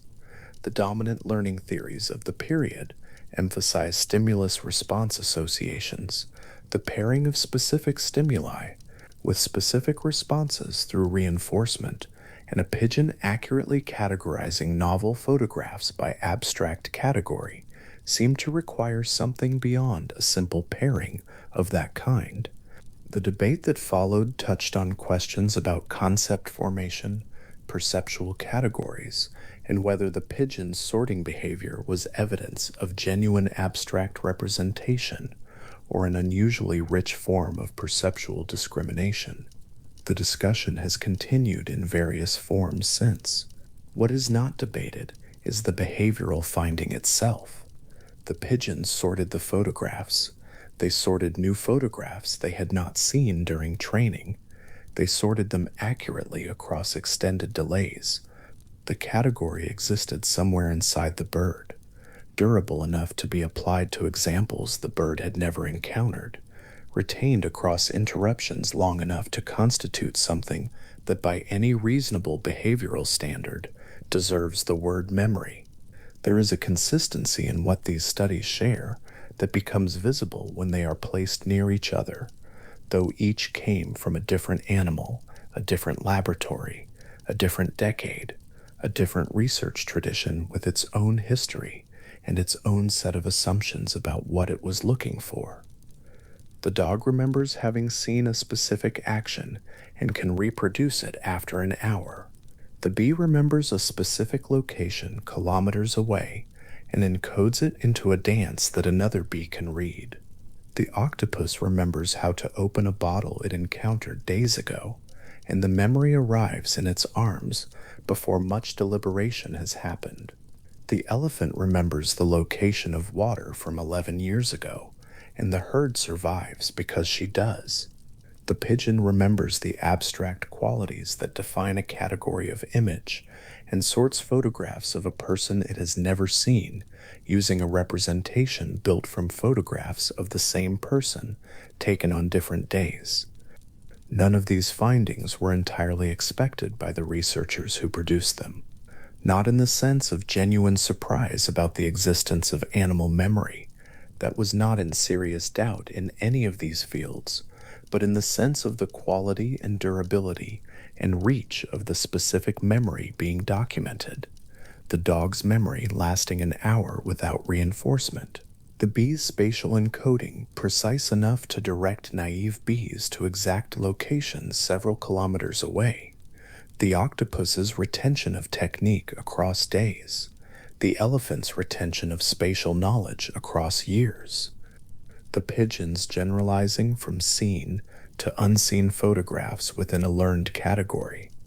Each of these represented an extension of what the evidence had previously been able to support, a widening of what could be said with documentation behind it.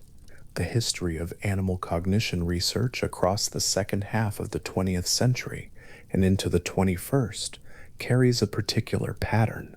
The pattern is not one of steady accumulation toward a single destination, though it is sometimes narrated that way. It is more irregular than that.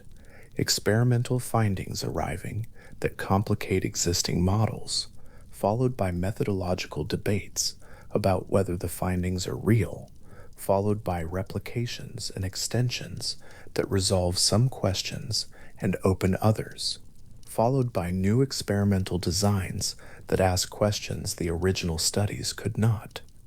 What has emerged from this pattern, unevenly and with considerable variation, depending on the species and the capacity being studied, is a picture of animal minds that is denser and more varied than the picture that existed at the beginning of the process. The diversity of the animals involved in this picture is part of what makes it resist any simple summary. A dog and an octopus share almost nothing in their evolutionary history, their neurology, or their ecological circumstances. The fact that both show forms of memory with qualities that were not anticipated by earlier models of animal learning tells something not specifically about dogs or about octopuses, but about memory itself, about how old it is, how widely distributed across the animal kingdom, how many different physical implementations it has found for itself across hundreds of millions of years of evolution along separate lines. Memory, in this light, looks less like an invention and more like a discovery, something that kept being found wherever the conditions for survival made the retention of past experience useful, implemented differently in different nervous systems, stored in different proportions across different neural architectures, but recognizable across all of them as the same fundamental thing: the capacity to carry the past into the present and use it. The elephant matriarch carries 11 years of spatial knowledge toward water she has not seen in all that time. The dog holds the memory of an action it witnessed an hour ago in the particular quality of its stillness. The bee encodes her experience of a meadow into the angle and duration of a dance performed in the dark. The octopus arrives at the bottle, already knowing the solution. The pigeon sorts the unseen face into the correct category, with the calm efficiency of an animal doing something it finds entirely manageable. Each of these, taken alone, would be a fact. Together, placed near each other in the quiet of this hour, they add up to something slightly larger than any one of them: the growing, not quite complete picture of a world inhabited by more memory, more mind, more retention of experience than anyone initially went looking to find. The researchers who produced these findings often noted the same thing in different language across different decades. The capacity for memory appeared in forms and places that exceeded what they had expected to find when they began looking. That expectation and the quiet surprise of its regular revision has been one of the more consistent features of the field. Not alarm, not radical overturning, simply the incremental extension of what the evidence allows one to say, followed eventually by the acknowledgement that the extension will probably continue, because the animal kingdom is large and the research into it is not finished, and new experimental designs keep finding ways to ask questions that older methods could not. The pigeon in the laboratory is still sorting photographs, not the same pigeon. The studies are 50 years old, and pigeons do not live that long. But the behavior documented in those studies persists in what it showed: that a bird capable of being dismissed as an urban pest, navigating cities on the strength of habit and opportunism, is also capable of building an abstract representation of a specific human individual from a set of photographs and applying that representation accurately to photographs it has never seen across delays long enough to demonstrate that what is happening is memory rather than simple reflex. The image that remains is of the bird working through the tray with unhurried accuracy, each photograph considered, each response given, the categories holding steady. The world that image belongs to is the same world the dog sits in, and the bee, and the octopus, and the matriarch elephant walking with her herd toward water she has carried in her memory for 11 years, across a dry plain in a Kenya afternoon, her footsteps even and unhurried, the rest of the herd shaped around her, moving through the open country in the old way of animals following the one who remembers where to go. A garden pond in early morning light, the water dark and still, the surface broken only by the slow, unhurried movement of fish passing beneath it. Among the silver and gray of ordinary carp, one fish moved differently, its scales catching the thin morning light and returning it as orange, as gold, as a color that had no business being there among the common silver of the rest. Someone was watching. The date was somewhere in the years of the Tang dynasty, in a garden attached to a monastery or a palace or a private house. The exact location has not been preserved, and the person watching had the particular quality of attention that is required to notice a color mutation in a pond full of fish and decide, instead of letting it pass, that it was worth keeping. That decision, quiet as it was, set something in motion that would take more than 1,000 years to arrive at its current form. The goldfish as it is known now, the rounded body, the trailing fins, the specific orange gold of the animal that sits on windowsills, in round bowls and glass tanks in every country on earth. All of it began in that pond, in that unrecorded moment of attention. The crucian carp from which goldfish descend is a plain, unremarkable silver fish. Occasionally, by genetic accident, one would be born with pigmentation that ran toward yellow or orange or red, and for most of the species' history, those individuals would have lived and died without comment. Then, sometime during the Tang Dynasty, which stretched from 618 to 907 CE, the practice began of selecting for those mutations deliberately, keeping the colorful fish in ornamental ponds, allowing them to breed with one another, watching the color deepen and stabilize across generations. This was not domestication in the way that sheep or cattle were domesticated, for food or labor or leather. The goldfish was kept for the specific reason that it was pleasant to look at. It offered nothing except its color and the quality of its movement through water, and someone in 8th century China decided that this was enough. What is worth noticing about that decision is not that it was unusual. Humans have always found certain things beautiful and tried to hold on to them, but that the thing being held on to was an animal, a living creature, with a nervous system and a brain and a capacity for memory and learning, preserved entirely for the way the morning light moved across its scales. Over the centuries that followed the Tang Dynasty, the cultivation of goldfish became increasingly deliberate and increasingly refined. During the Song Dynasty, which followed the Tang and lasted from 960 to 1279 CE, records show that goldfish were being moved from outdoor ponds into indoor containers, which brought the fish into closer proximity with human observation.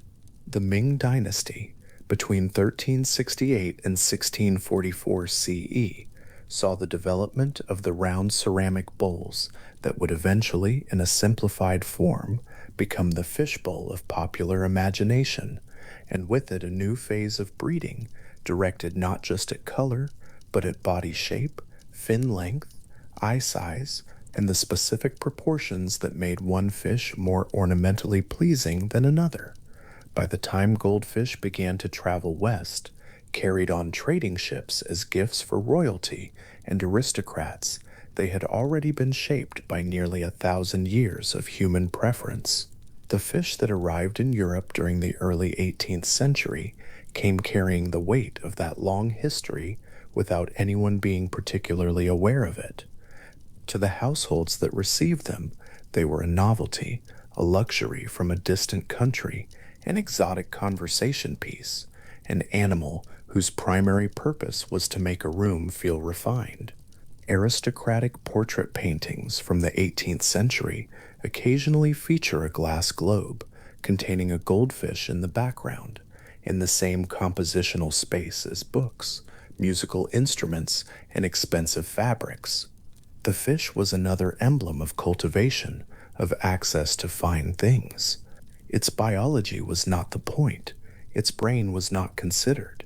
Its experience of the glass globe, the lamplight, the slow and limited water of its small world, none of this was the subject of much attention. It was looked at, not looked into. What the goldfish was doing in its globe, though, was considerably more than simply being decorative. Goldfish possess 4 types of photoreceptor cone cells in their eyes, where humans possess 3. The 4th cone type extends the goldfish's visual range into the ultraviolet portion of the spectrum, wavelengths entirely invisible to the people looking in at them through the glass. The aristocratic household, the polished mahogany side table, the warm amber of lamplight, the curtains and carpets and painted ceilings, all of this was present to the goldfish in a visual register that the household's human inhabitants had no access to and could not have imagined. The fish and the person looking in at it were sharing the same physical space while occupying, in some meaningful sense, entirely different visual worlds. The person saw a goldfish in a glass globe. The goldfish saw the room in 4 dimensions of color that included frequencies of light the human eye has never learned to read. The word for this kind of vision, tetrachromacy, comes after the description of it, not before.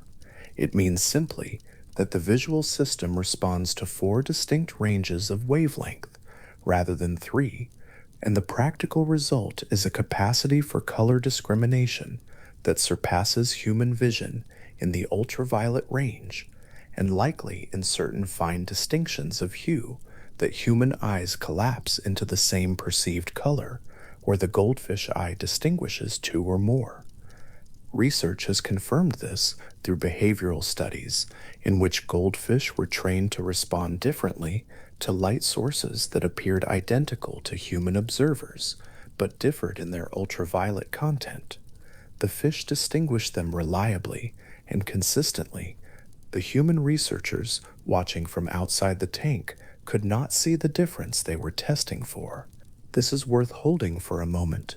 The researchers designing a test for a visual ability they could not themselves experience, confirming through the behavior of the fish that the world contains colors neither they nor their instruments could directly perceive. That particular form of seeing, richer in some dimensions than the human version, is part of what the goldfish was bringing to every environment it was placed in, from the Tang Dynasty ornamental pond to the 18th century glass globe to the plastic tank on a child's bedroom shelf. None of this was apparent to anyone who was not looking carefully, and for most of the goldfish's long history in human company, very few people were looking carefully at what the fish actually was, as opposed to what it appeared to be. The animal's interior life, its sensory experience, its memory, its navigation of its environment, went largely uninvestigated because there was little reason, within the frameworks of thought available at the time, to believe there was much interior life to investigate. The history of goldfish keeping is in this way a history of a long and mostly comfortable inattention. The fish was present, it was looked at, it was tended to, after a fashion, given water and food and a container of some kind. But its experience of all of this remained, for most of the centuries in question, entirely outside the scope of curiosity. The 3-second memory claim, which circulated so widely in the 20th century, was not really a departure from this inattention, it was a codification of it. Putting a number on the forgetting was a way of formally closing the question of what the fish might be doing, or experiencing, or remembering before that question had been seriously asked. What the science has found over the decades in which people have finally begun asking the question seriously is that the interior life had been there all along, unexamined and continuous. The fish had been learning and remembering and navigating its world through a rich sensory apparatus, and it had been doing this whether or not anyone was looking.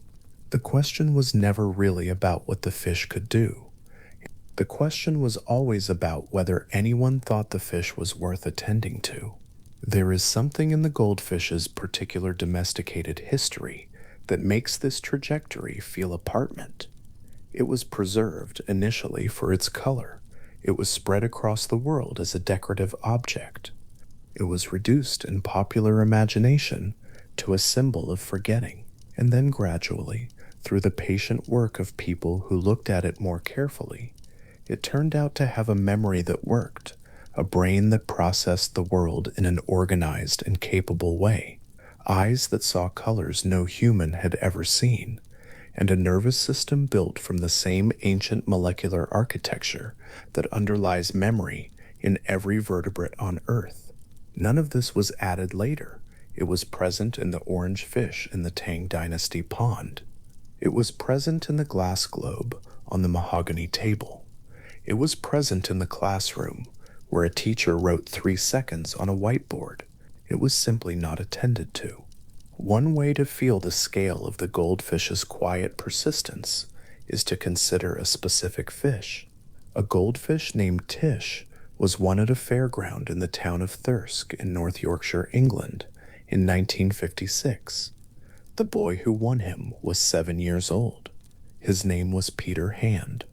The fish came home in a plastic bag and was transferred to a bowl and then, as years passed, to a garden pond. But Tish lived in that pond for the rest of his life. He grew large, as goldfish do when given adequate space and time. Goldfish can reach lengths of 30 centimeters or more in outdoor ponds, their growth not permanently stunted, as it is in small tanks, the body expanding to fill something closer to its biological potential. He was orange gold, deep-bodied, slow-moving in the way that very old fish tend to be, and by every account he moved through his days in the garden with the particular unhurried quality of a creature that has arranged itself for the long term. The summer of 1969 passed, the 1970s passed, the 1980s passed, and during those years the 3-second memory claim was gaining cultural momentum in a way that had nothing to do with Tish, who was living his actual goldfish life in a pond in North Yorkshire, and remembering, presumably, what goldfish remember, the rhythms of feeding, the temperature of the water through the seasons, the familiar shapes and sounds of the household that kept him. The 1990s arrived. Tish was in his 40s. By 1999, Peter Hand was in his 50s, and the goldfish he had won at a fairground before the moon landing was still alive. Tish died that year at what Guinness World Records confirmed was a verified age of 43 years, making him the oldest documented pet goldfish on record. The number is worth holding, 43 years. That is a lifespan longer than many marriages, longer than many careers, longer than the gap between a child's birth and the point at which that child becomes a parent. The ordinary goldfish sold at pet shops and fairground stalls is not expected to live 43 years. Under ordinary conditions, a small tank, a bowl, the particular inattentions of casual keeping, most goldfish live far shorter lives, and this has reinforced the general impression of the goldfish as a brief and replaceable creature. Purist was different partly because of his own particular biology, and partly because he was in a garden pond with adequate space and water quality, and partly because he was attended to across 4 decades by a family that kept him alive through that attention. His longevity required both the fish's own constitution and the continuity of human care. He was, in this way, a collaboration between the animal's capacity and the human willingness to keep attending. Peter Hand was in his early 50s when Tish died, which means that the fish entered his life when he was a child in the mid-1950s and left it when he was middle-aged, having outlasted, in all probability, a great many things that had seemed more permanent. Friends, fashions, technologies, certainties about the world. Trish did not know any of this. He continued through his days in the pond in the particular manner of fish, which is to say purposefully and without particular drama, doing the work of being alive with the ordinary organs and capacities available to him, including whatever memory he carried from one day to the next across those 4 decades of continuing existence. By the time of Tish's later years, the study of goldfish cognition had been underway long enough for a number of things to be established with reasonable confidence. The fish's ability to learn, to retain what it had learned, and to apply that learning across significant stretches of time had been documented in controlled settings. And the sensory world through which the fish moved its experience had been mapped in enough detail to suggest that the creature inhabiting any given environment was perceiving far more of that environment than its reputation as a simple, forgetful animal had implied. One dimension of that perception that remained surprising to many people when it was investigated was auditory. Goldfish do not have ears in any form that resembles mammalian ears, but they detect sound through a combination of the inner ear structures they do possess and the lateral line system that runs along the body, the fluid-filled canals, sensitive to vibration and pressure change in the water. Sound travels more efficiently through water than through air, and the goldfish's sound detection systems are adapted accordingly.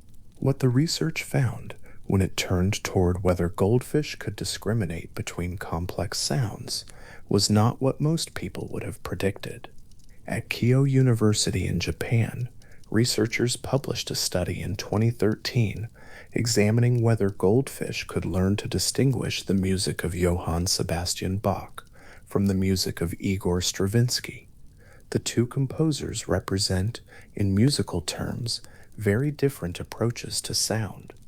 Bach's work organized around Baroque counterpoint and harmonic logic, Stravinsky's characterized by rhythmic complexity and the tonal disruptions associated with 20th century modernism. These are differences that even musically trained human listeners sometimes take time to learn to articulate.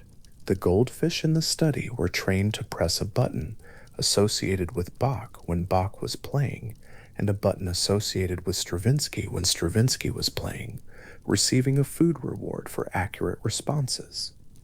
They learned this discrimination reliably. Then the researchers tested whether the fish could extend their learned discrimination to music they had not previously heard. New recordings, different pieces, the same composers. The fish pressed the correct buttons. They had not memorized specific pieces. They had extracted through the water and their lateral line canals and the neural processing available to them. Something more general than that, an auditory quality, a stylistic character, an abstract feature of sound that told them one sort of music from another, and then allowed them to recognize that feature in music they had never encountered before. This is not described here to make a point about what goldfish deserve or how they should be understood. It is described because it is what the researchers found, noted carefully in a laboratory journal, and later published in a peer-reviewed paper, and because it adds one more layer of detail to the question of what kind of creature this actually is. The fish pressing a button as the first notes of a Bach piece begin to fill the water of its tank. That is the concrete image of a cognitive capacity that most people would not have thought to look for. The action is small. The capacity it represents is not. What is interesting about all of the findings gathered around the goldfish over the decades in which people have been looking carefully is how consistently they have pointed in the same direction. Memory that extends for months, not seconds. Spatial learning that improves across repeated trials. Time-linked anticipation of feeding, recognition of individual people, visual perception that extends into the ultraviolet, auditory discrimination that generalizes across novel examples. The picture that emerges from all of this is not of a simple animal or a complex one.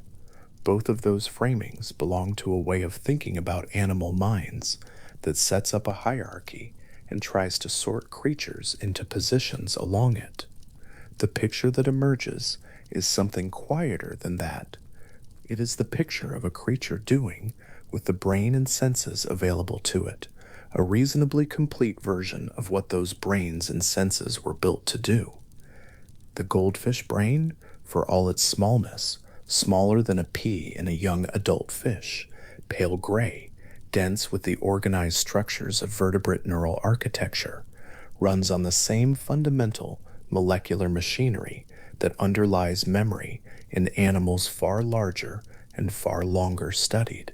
The glutamate receptors and dopaminergic signaling pathways and protein synthesis dependent mechanisms through which long term memories consolidate in the goldfish brain are recognizable relatives of the same processes in a human brain. The architecture is different in its details. The scale is different. The physical arrangement of tissue differs in important ways. But the core operations are shared, and they are shared because they are ancient, conserved across hundreds of millions of years of vertebrate evolution, because they worked, because they provided sufficient benefit to the organisms that possessed them, that natural selection preserved and elaborated them across every major vertebrate lineage.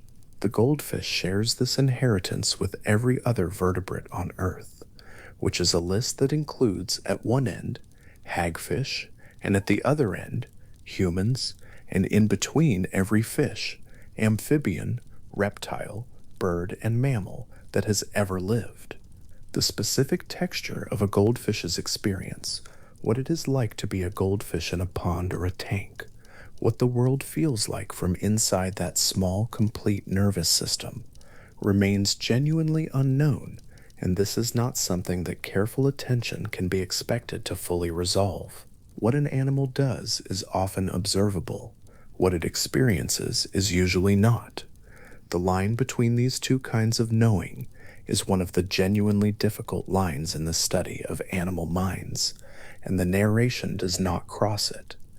What can be said is that the goldfish moves through its environment, gathering information, retaining some of it across time, applying what it has retained to the problems its environment presents, and doing all of this with a sensory apparatus that perceives the world in ways that the humans watching it from outside the glass cannot directly access.